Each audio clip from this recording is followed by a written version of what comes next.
Hello everyone and welcome back to the channel कहानियों का सफर।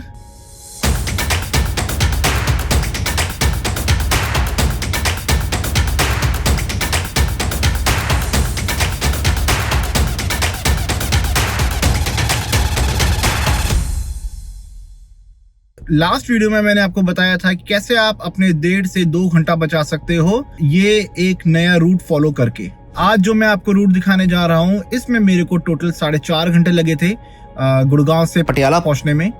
और ये रूट है, यहाँ से आपको लेना है वेस्टर्न पेरिफेरल और उसके बाद आपको लेना है दिल्ली कटरा एक्सप्रेसवे। तो चलिए मैं आपको पूरा रूट दिखाता हूँ और कैसे आप अपना टाइम बचा सकते हो पंजाब पहुंचने के लिए। तो आप बस इस वीडियो को फॉलो करते चलिए और हम आपको डिटेल रूट दिखा रहे हैं।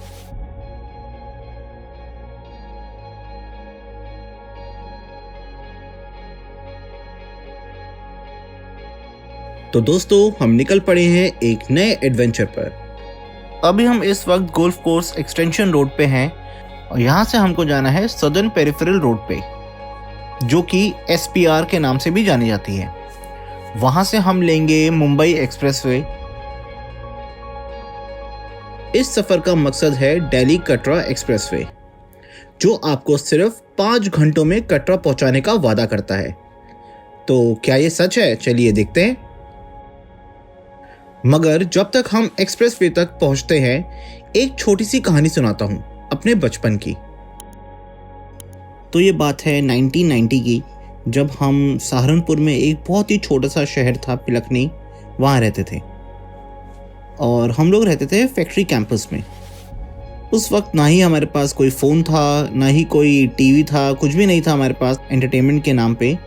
तो हम लोग क्या करते थे, सब छोटे छोटे बच्चे थे और हम लोग दोपहर को निकल जाते थे खेलने के लिए। मैं उस वक्त लगभग 4 साल का रहा हूँगा, 4 या 5 साल का। और जो मेरे बड़े भैया हैं वो तकरीबन होंगे मेरे ख्याल से 10 साल के, और उनके जितने भी फ्रेंड्स थे सब सेम ही एज ग्रुप के थे। तो एक दिन क्या हुआ, हम सब लोग बाहर खेल रहे थे, हम लोगों को एक चिड़िया ज़मीन पे गिरी हुई मिली। तो हम सब लोग उस चिड़िया के पास गए और हमने देखा कि वो ज़िंदा है कि नहीं। तो वो ज़िंदा थी और हम लोगों ने क्या किया, हम लोगों ने उस चिड़िया को उठा के अपने घर ले गए। घर पे लाने के बाद छत पे हमने उसके लिए एक कार्डबोर्ड बॉक्स में एक छोटा सा घर बना दिया और हम लोगों ने उसको पानी दिया, खाना भी खिलाया। और उसके पंखों पे एक छोटी सी चोट लगी हुई थी, तो वहाँ पर हम लोगों ने जो हम अपनी चोट पे क्रीम लगाते हैं, हमने वो भी लगाई। जितने भी बच्चे थे वहाँ पर 5 या 6 बच्चे थे टोटल उस वक्त, और वो सब लोग आके उसके पास ही बैठे रहते थे, वहीं पर खेलते रहते थे हम लोग। तो 2-3 दिन तक तो वो ठीक रही। फिर एक दिन जब सब लोग स्कूल से वापस आए तो देखा हम लोगों ने कि वो जो चिड़िया थी वो मर चुकी है। तो हम लोग जैसे बचपन से हमेशा देखते हुए आए हैं कि जब भी किसी की डेथ होती है तो उसको हम लोग जलाते हैं या उनको दफन करते हैं। तो हम लोगों ने, सब बच्चों ने डिसाइड किया कि एक काम करते हैं, हम इस चिड़िया को जलाते हैं। तो जितने भी बच्चे थे, 4-5 बच्चे, वहाँ पर सबको एक एक ड्यूटी असाइन करी गई। तो एक बच्चे को अपने घर से माचिस लेके आनी थी, कुछ बच्चों को छोटी छोटी लकड़ियाँ इकट्ठी करनी थी, फिर एक बच्चा अपने घर से पेट्रोल की बोतल लेके आया। तो ऐसे ऐसे करके सब लोगों ने चीज़ें इकट्ठी करी। वहाँ पर एक जगह थी, एक खाली सा मैदान था जहाँ पर हम लोग क्रिकेट या पकड़म पकड़ाई या छुपन छुपाई खेलते थे। तो वहाँ पर हम सब बच्चे इकट्ठे हुए और वो चिड़िया को लेके आया गया। वहाँ पर उसके लिए लकड़ियों का एक प्लेटफॉर्म बनाया जहाँ पर हमने उस चिड़िया को रखा, और उसके बाद एक बच्चे ने उसके ऊपर पेट्रोल डाला। तो फिर भैया ने क्या किया, वो माचिस ली और माचिस से उस चिता को आग लगाई। जैसे ही चिता को आग लगाई तो जिस बच्चे ने पेट्रोल डाला था, हुआ ये कि जो पेट्रोल डाल रहा था तो उसकी कुछ छींटें उसके पैर पे आके लग गई। तो जब माचिस से चिता को आग लगाई गई तो वो आग छिटक के उस बच्चे के पैर पे भी लग गई और एकदम से उसके पैर ने पूरा आग पकड़ लिया। तो उस समय तो यार हम लोग इतने छोटे छोटे थे तो कुछ समझ में नहीं आया। तो हम लोगों ने क्या किया, उसके ऊपर एक पूरा का पूरा पानी लिया और उस पर पानी डाल दिया, तो आग बुझ गई। अच्छा, उसके बाद क्या हुआ, सब बच्चे डर गए कि क्या करें। तो जो हमारे बड़े भैया हैं उन्होंने ये डिसाइड किया कि एक काम करते हैं, इसको लेके चलते हैं मम्मी के पास। तो अब मम्मी के पास लेके आया गया। मम्मी ने देखा और बोला ये तो जला हुआ है। तो हम सब बच्चों ने बोला कि नहीं नहीं नहीं मम्मी, ये जला हुआ नहीं है, ये हम लोग खेल रहे थे तो खेलते खेलते गिर गए तो वो छिल गया है इसका पैर। भाई बच्चे तो हम लोग हैं ना, हमारे मम्मी पापा तो बच्चे नहीं थे ना, तो उनको तो समझ में आ गया कि हम लोग झूठ बोल रहे हैं। तो मम्मी सब बच्चों को लेके गई तुरंत, जिसके पैर में चोट लगी थी उसकी मम्मी के पास, और वहाँ पर बुलाया गया डॉक्टर। तो जब डॉक्टर ने आके देखा तो उसने बोला कि ये तो बर्न केस है, ये गिर के और छिल के ऐसा कुछ भी नहीं होता। ठीक है कोई बात नहीं, अब हम लोग तो बच्चे थे यार, तो हम लोगों ने जो भी बोला उसके बाद उसको जो भी इलाज वगैरह होना था वो हो गया। उसके बाद जब मेरे को मम्मी सुलाने के लिए अंदर लेके गई तो मम्मी ने मुझसे एक एक डिटेल पूछी। यार मैं 4 साल का बच्चा था उस वक्त, और उसके बाद मैंने सारी की सारी डिटेल वहीं पर उगल दी। उसके बाद फिर जिसको चोट लगी थी उसकी मम्मी को बताया गया कि हुआ क्या है। हम सब बच्चों को बहुत डांट पड़ी। मेरे को थोड़ी कम पड़ी क्योंकि मैं छोटा था, पर जो मेरे भैया हैं और जो उनके फ्रेंड्स हैं उनको तो खूब डांट पड़ी। यार हरकत भी हम लोगों ने ऐसे ही करी थी डांट पड़ने वाली, बट ठीक है यार, उस वक्त हमारे पास एंटरटेनमेंट के लिए और कोई तरीका नहीं था, तो ये हमारा एंटरटेनमेंट था। आज भी जब मैं इस बात को याद करता हूँ, या मैं और मेरे बड़े भैया जब याद करते हैं इस बात को, हम लोग खूब हंसते हैं। कैसी लगी आपको ये कहानी मेरे को कमेंट्स में ज़रूर बताना, और अगर आप चाहते हो कि मैं ऐसे कहानियाँ और किस्से और सुनाऊँ, प्लीज़ कमेंट में मेरे को ये बताओ।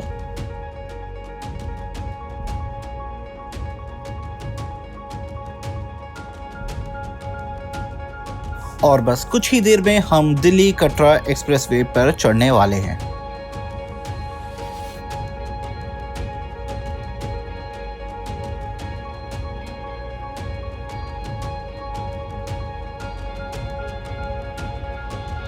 एक सबसे ज़रूरी बात, अगर आप लोग इस चैनल पे पहली बार आए हैं तो इस चैनल को सब्सक्राइब करना मत भूलिए। और अगर आप बिना सब्सक्राइब करे चैनल पे वीडियो देख रहे हैं तो यार ऐसा मत करो यार, कम से कम चैनल तो सब्सक्राइब करो। और अगर ये वीडियो आपको इन्फॉर्मेटिव लग रही हो तो कमेंट में मेरे को ये ज़रूर बताएं। और अब चलते हैं दिल्ली कटरा एक्सप्रेसवे पर।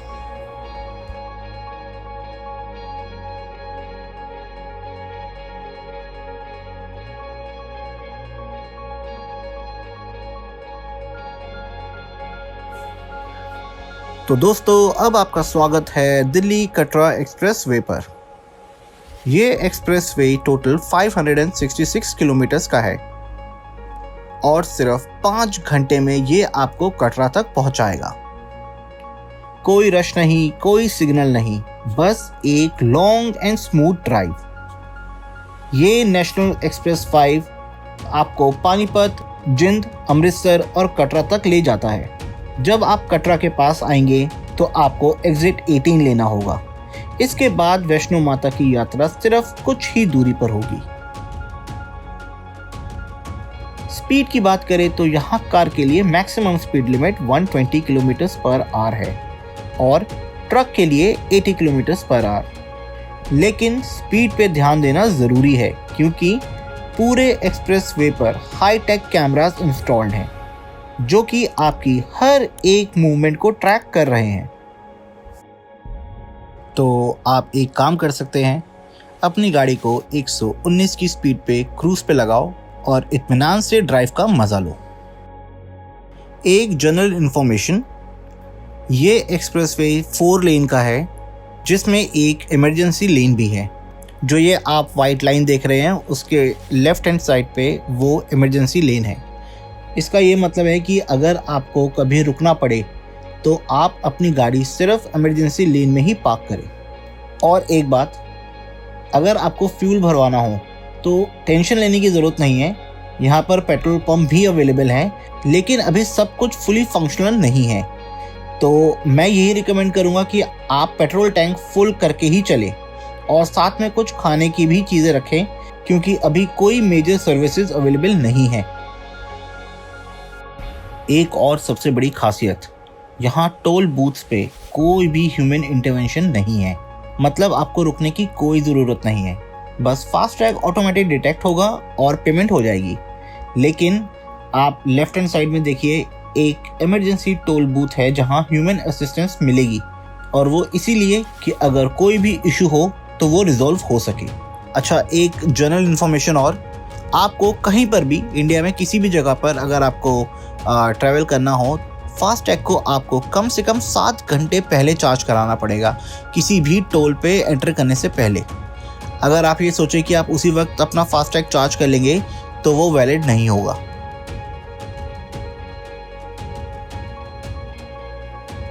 भाई साहब, आप कुछ भी कहो, नितिन गडकरी साहब ने जो काम किया है ना, कमेंडेबल जॉब। कुछ और साल के बाद, 2 या 3 साल के बाद आप खुद ही देखोगे कि लोग ना तो ट्रेन ले रहे हैं और ना ही प्लेन ले रहे हैं।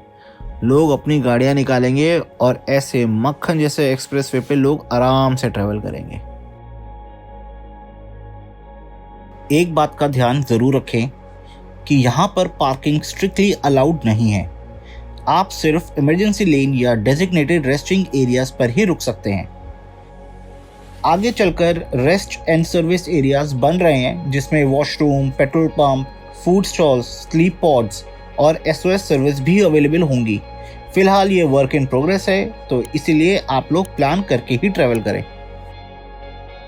अगर आपको इस एक्सप्रेसवे पर किसी भी इमरजेंसी में हेल्प चाहिए तो आप 1033 डायल करके हेल्प मांग सकते हैं। ये टोल फ्री नंबर है जो कि सिर्फ एक्सप्रेसवे के इशू के लिए ही काम करेगा। और सबसे बड़ी बात, इस एक्सप्रेसवे पर बाइक्स, ऑटो, ये सब कुछ भी अलाउड नहीं है। ये हाईवे सिर्फ फास्ट ट्रैवल के लिए डिज़ाइन किया गया है। और अगर आपको यू टर्न लेना हो तो ये सिर्फ हर 10 किलोमीटर पर ही अवेलेबल होगा, वो भी इमरजेंसी केसेस के लिए। तो नेविगेट थोड़ा ध्यान से करिएगा।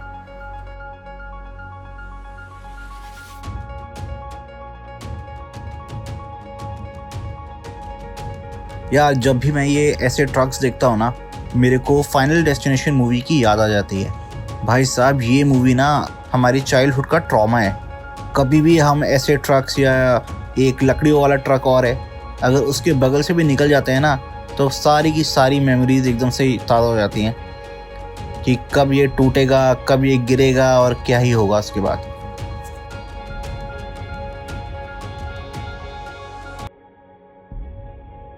ये एक्सप्रेसवे अभी वर्क इन प्रोग्रेस है, तो इसीलिए आपको दूर दूर तक कुछ दिखाई नहीं दे रहा होगा, पर जब ये तैयार हो जाएगा बनके, ये बहुत ही बेहतरीन एक्सपीरियंस प्रोवाइड करेगा। मैं आपसे यही रिकमेंड करूँगा कि आप अपना पेट्रोल टैंक और खाना वाना साथ में लेके आएँ, क्योंकि यहाँ पर अभी कुछ भी सर्विस अवेलेबल नहीं है। ये बात ज़रूर है कि आपको जहाँ पर भी टोल बूथ मिलेगा वहाँ पर आपको वॉशरूम मिल जाएगा, बट वो अभी इतने साफ़ नहीं है, तो आप टोल पे एंटर करने से पहले एक बार वॉशरूम ज़रूर हो लें।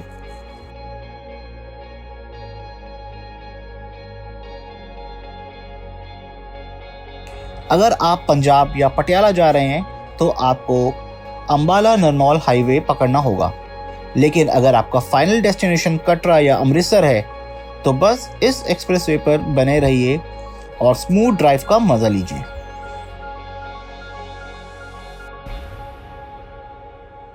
हमने अंबाला नरनौल हाईवे के लिए एग्जिट ले लिया है क्योंकि हमें पटियाला जाना है। इस हाईवे पर कार की स्पीड लिमिट है 100 किलोमीटर पर आवर, तो अपनी स्पीड का ध्यान जरूर रखें।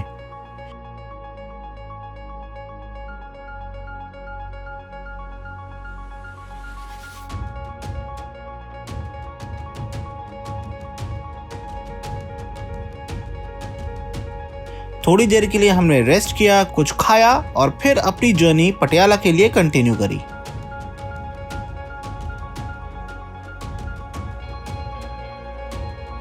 ये हाईवे भी अभी अंडर कंस्ट्रक्शन है, लेकिन ऑलरेडी बहुत ही स्मूथ और फास्ट ट्रैवल एक्सपीरियंस प्रोवाइड कर रहा है।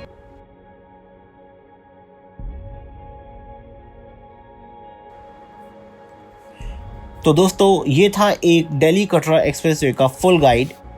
अब यात्रा और भी सुकून भरी हो गई है। बस फ्यूल फुल रखो, स्पीड मेंटेन रखो और सेफ जर्नी का एक्सपीरियंस लो। अगर ये वीडियो इन्फॉर्मेटिव लगी हो तो लाइक, शेयर और सब्सक्राइब ज़रूर करें। तो now I am signing off from this video, और अब मिलेंगे आपसे एक ऐसी ही किसी और नई जर्नी पर। तब तक के लिए आप अपना ध्यान रखें। Keep travelling and keep watching कहानियों का सफ़र। Bye bye.